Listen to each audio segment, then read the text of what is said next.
to get Jimmy's participation in the film because he's a really sensitive guy, and I think he's very representative of a lot of Americans, people who do not see themselves as racist. And I think in a kind of traditional sense, they aren't, but they are the benefactors of a very racist system. And this is the like crux of what America is dealing with right now is that that cognitive dissonance is so palpable in Jimmy's thinking. And it was such a gift to spend time with him, for him to be so open about that and working through his emotions. And it was also a very gift of the luck of being there in the wake of the Freddie Gray uprising in Baltimore, because Jimmy and his friends were just subsumed in 24-hour news strip, which I assume was Fox News, about Baltimore burning.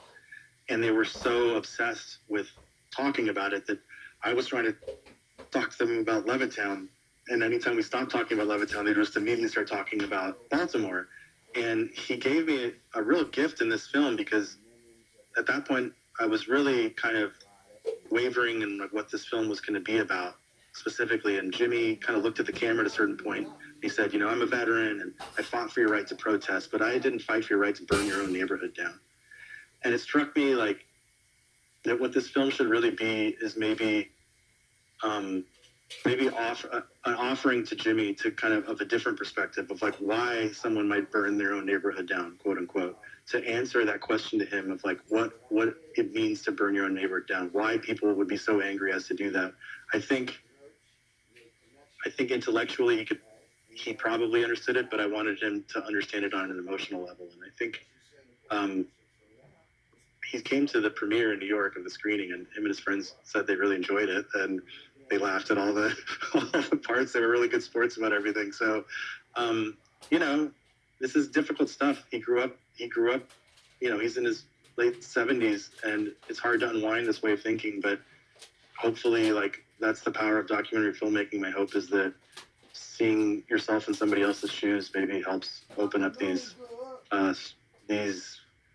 debates to something more emotionally relevant to people, so it's not being mediated through the lens of like 24-hour news. There's really an amazing reveal at the end of the film that kind of relates back to one of the conversations that Jimmy and his friends are having in the diner, and it's pretty powerful, it's pretty moving. So encourage everyone who's watching this on Channel 13 on Monday to stick around to the end and watch that, because it's a powerful moment.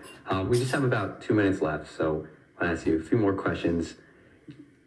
You start in the 1940s, you trace this through line till today, and the film looks at the impact of the 2008-2009 housing crash and deindustrialization in the Midwest and parts of the Northeast. And right now we're going through another economic crisis, and in New York we have more than 400,000 households, 11% of homeowners in the state who are behind on mortgages or property taxes, at risk of foreclosure, maybe on the verge of another crisis here. Did you come away from this film with any policy goals for affordable home ownership and retention, or for reining in home prices and speculation, or for investing in communities?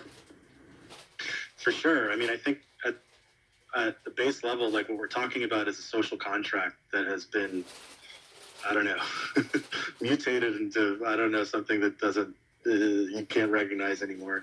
And there's a lack of willingness to kind of reinvigorate that social contract. I think there was a moment after the crisis when Obama entered his first term that there was a real moment there where I think he could have helped recognize and fix the legacy of racism in housing policy in America, while also kind of reinventing the concept of home ownership in a way that kind of made it more equitable, less sensitive to pernicious speculation and speculative loans and all this kind of stuff. But we kind of missed that opportunity. And so the term recovery has always kind of sat weirdly with me. And I feel like there's a different way that we can build our society, because of course all this is a figment of our imagination, right? We construct all these concepts. The 30-year mortgage wasn't handed down to us by a divine creator. Like, we invented it, so we can invent something new. Well, we're going to have to leave it there, but before we do, how can we find you online and follow your work and find out what you're working on next? Well, I guess I'm on Twitter at Giorgie Angelini, Giorgie Angelini. And I don't know. Google me. I'm sure you can find me. Well, Giorgio Angelini, director of the documentary Owned, A Tale of Two Americas, which premieres tomorrow on PBS's Independent Lens on Channel 13. Thank you for joining City Watch. Thank you so much for having me.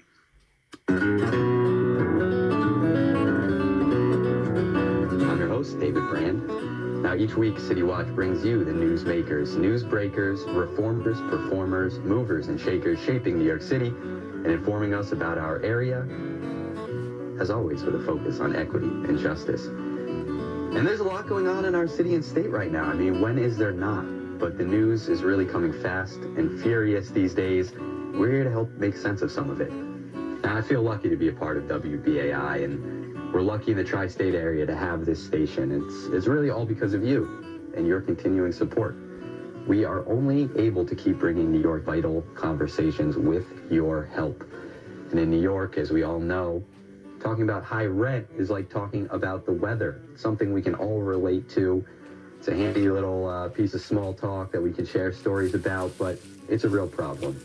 And at WBAI, the rent on our antenna at 4 Times Square is, get this, $17,000 a month. That's right, just to stay on the air with a clear tower signal costs us more than $200,000 a year.